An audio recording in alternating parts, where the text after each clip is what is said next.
नमस्कार, आप देख रहे हैं गाँव के लोग, मैं हूँ रामजी यादव।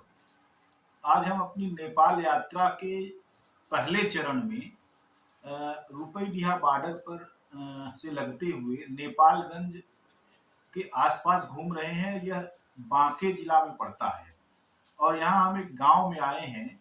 इस गांव के निवासी जो कि बहुत लोकप्रिय नाम उनका है ज्ञानी राम, उस नाम से जाने जाते हैं, लेकिन उनका असली नाम कैलाश कुमार कुर्मी है। और कई बार उन्होंने बड़ा कहा कि दिलचस्प वाकया ये हो जाता है कि मेरे ही नाम से दो दो निमंत्रण चले आते हैं।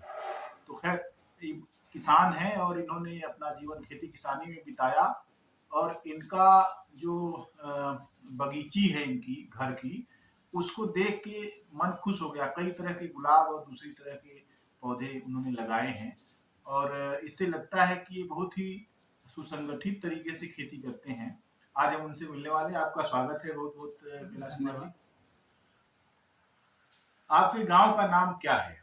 मेरे गांव का नाम है पूरा जानकी गांव पालिका, वार्ड नंबर 5, बनिया गांव के अंतर्गत। इस जहां निवास स्थान है, इसका नाम हमने नया नामकरण लीला नगर रखा है। लीला नगर रखने का तात्पर्य है कि हमारे पिताजी का नाम लीला प्रसाद था, इसलिए हमने इस मोहल्ले का नाम लीला नगर रख दिया। तो क्या आपका परिवार काफी लंबा चौड़ा है? मैं 3 भाई हूँ, मुझसे 2 छोटे हैं, 7 बहनें हैं। 6 बहनें भारत में ब्याही हुई हैं, 1 बहन यहाँ है। मेरी एक बड़ी लड़की वो भी भारत में है, छोटी लड़की नेपाल में है। ये लगभग उन्हें बहराइच से सटा हुआ एक मैदानी जिला है नेपाल का। नेपाल हिमालय की शिवालिक पर्वत श्रेणी के आसपास बसा हुआ एक पूरा देश है, जो बहुत ऊपर जाने पर उसके विभिन्न तरह के जीवन शैलियां मिलती हैं उसकी। यहाँ की क्या विशेषताएं हैं जो भारत के साथ सीधी सीधी जुड़ी हुई है? यहाँ की विशेषताएं तो सारी कुछ है, जैसे सांस्कृतिक हो गया, आपका धार्मिक हो गया, जातीय के दृष्टिकोण से भी सोचेंगे वो भी मिला हुआ है। जो जातियाँ यहाँ रहती वही बॉर्डर के उस पार भी रहती हैं।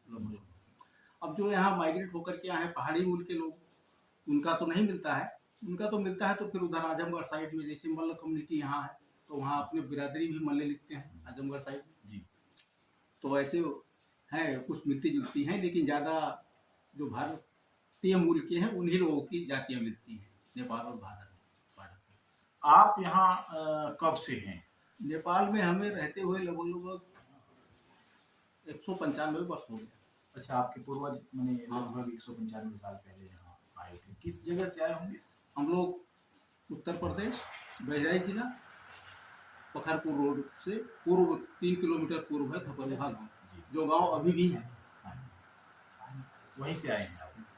तो आप इतने संपन्न किसान और इतने सुरुचि संपन्न किसान हैं कि आपका घर देखकर, उसकी डिजाइन देखकर लगता है कि आप किसान ही नहीं करते, क्योंकि किसान का जो चेहरा हमारे सामने आता है वो बहुत परिश्रम के साथ जो है किसी तरीके से अपने घर को मैंने चलाए रखने वाले एक व्यक्ति के रूप में भारत में किसानों की छवि लगभग ऐसी है। तो यहाँ पर जो किसान हैं वो आप ही की तरह है या आपने अलग अलग श्रेणियां हैं आर्थिक रूप से? नहीं, श्रेणियाँ हैं उसमें अलग से, क्योंकि मैं शुरू से ही, हम लोग मार्केट से जुड़े हुए थे, तो खेती के साथ साथ व्यापार भी करते थे। और खेती तो अब हम लोग खुद नहीं करते हैं, 3-4 बीघे खेती करते हैं सिर्फ खुद, और बाकी सब वही अतिहौदिया पे रहता है, क्योंकि लेबर प्रॉब्लम बहुत ज़्यादा है यहाँ। तो इसीलिए अब हमारे जैसा स्टेटस तो जो खेती करता है उसका तो हो ही नहीं सकता है, क्योंकि हम लोग का दोनों तरफ से आमदनी का स्रोत है। ये जो बांके जिले में जिस तरह की सामाजिक स्थिति है, जिन जातियों की स्थिति है, जैसे आपको मैंने अभी देखा कि आपके अलमारी में कुर्मी महासभा के कुछ सर्टिफिकेट लगे हुए हैं और बहुत सारी चीजें, तो इससे पता लगता है कि कुर्मी बिरादरी का यहाँ एक अच्छा खासा जो है उसकी संख्या है, उसका होल्ड है। क्या स्थिति है उनकी? नहीं, स्थिति तो कुल मिलाकर के आज से, इधर तो माओवादी नहीं आए थे, उससे पहले तो बहुत हुआ थी। अभी फिलहाल माओवादी आने के बाद ज़्यादा ग्रो हुआ है अपनी बिरादरी में, हर एक क्षेत्र में, शिक्षा के क्षेत्र में भी, राजनीतिक क्षेत्र में भी। ये जो बाकी जातियां हैं वो इस जिले में कौन कौन सी जातियां, खासतौर से जो खेती किसानी और मजदूरी और मेहनत से संबंधित व्यापार कुर्मी के बाद हो गए यादव, कांदू जिसको मधेसिया बोलते हैं आपके वहाँ, साहू, तेली, धोबी, कुम्हार, भुर्जी, तो जो हमारे यूपी में जातियाँ पाई जाती हैं लगभग सारी जातियाँ यहाँ हैं। तो सारे लोगों की जो आर्थिक स्थितियां हैं किस तरह की दिखती हैं आमतौर पर, अगर एक औसत आकलन किया जाए तो किस तरह की, निम्न वर्ग या निम्न मध्य वर्ग या मध्य वर्ग, किस तरह अब की खेती स्थिति के मामले में टॉप पे तो कुर्मी ही है, जी। कुर्मी के बाद यादव आता है, यादव के बाद फिर अन्य आते हैं।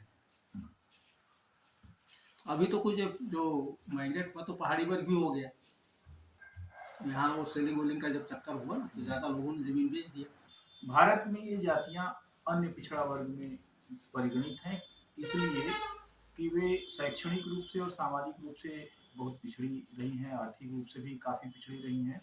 तो उनको भागीदारी देने के लिए भारत के संविधान ने इस तरह का प्रावधान किया कि उनको ओबीसी के तहत 27% आरक्षण दिया।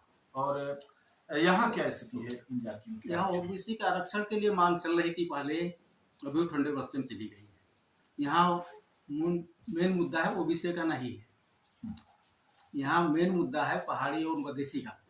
जो भारतीय मूल के लोग हैं उनको मधेसी कहते हैं, तो यहाँ मेन मुद्दा है पहाड़ी और मधेसी का, यहाँ ओबीसी का फैक्टर नहीं है। तो संविधान पहाड़ी और मधेसी लोगों के बीच में किस तरीके से उनके हितों की रक्षा करता है?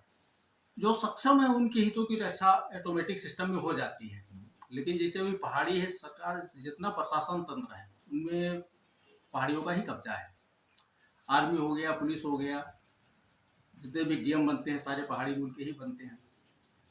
मधेसी मूल के रेयर कभी कभी कभार बन जाते हैं, नहीं तो प्रशासनिक क्षेत्र में नहीं, फिर वही मधेसी आप अन्य सेक्टरों में टॉप पदों पे हैं लेकिन प्रशासन में नहीं है। अच्छा, उनको धकेला जाता है, प्रशासन में जाने से पहुंच बढ़ेगी। तो अगर मान लीजिए जैसे क्या होता है कि बहुत सारी चीजों को जब आरक्षण की मांग नहीं है, शेड्यूल्ड नहीं है तमाम सारी चीजें, तो फिर संविधान में इसका मतलब कि सब लोगों को कोई एक समान है लेकिन कोई विशेष श्रेणी नहीं है। थोड़ा सा श्रेणी जैसे पुलिस विभाग में है या अभी सरकारी जॉबों में है, एक वो बोलते हैं क्या, लॉलीपॉप किस्म का, वो 27% आरक्षण डाल दिया है मधेसी कोटे के लिए। अच्छा, लेकिन उसमें भी क्या करता है, जब फाइट करेंगे तो कभी 27% तो पहुंचते भी नहीं है, क्योंकि शैक्षिक स्तर तो अच्छा है नहीं, तो पहुंचते भी नहीं है। तो जो खाली रह जाता है वो अपना इनके प्रकरण वो अपना फिर भर लेते हैं, नहीं तो बहुत को तो आउट ही कर देते हैं। ऐसा सिस्टम है, सारा सिस्टम उन्हीं के हाथ में है। अभी जैसे नेपाल में क्रांति हुई, फिर उसके बाद कई तरह के राजनीतिक रद्दोबदल हुए और संविधान सभा भी गठित हुई, संविधान भी बना, और पता नहीं अभी संविधान की क्या स्थिति है। लेकिन उसमें आप लोग क्या चाहते हैं कि क्या होता तो अच्छा होता?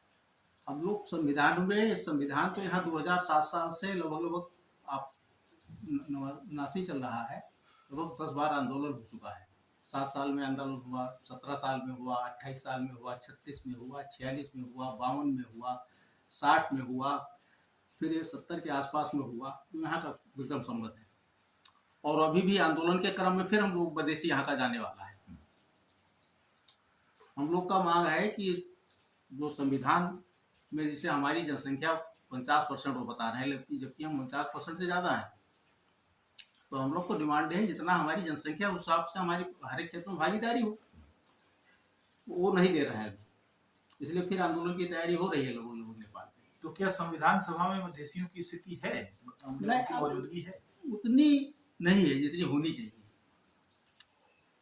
कुछ एक तो सारे पहाड़ी पार्टियां हैं, और जो विदेशी पार्टियां तैयार भी हुई तो उनको पार्टी चलाने के लिए फाइनेंस चाहिए।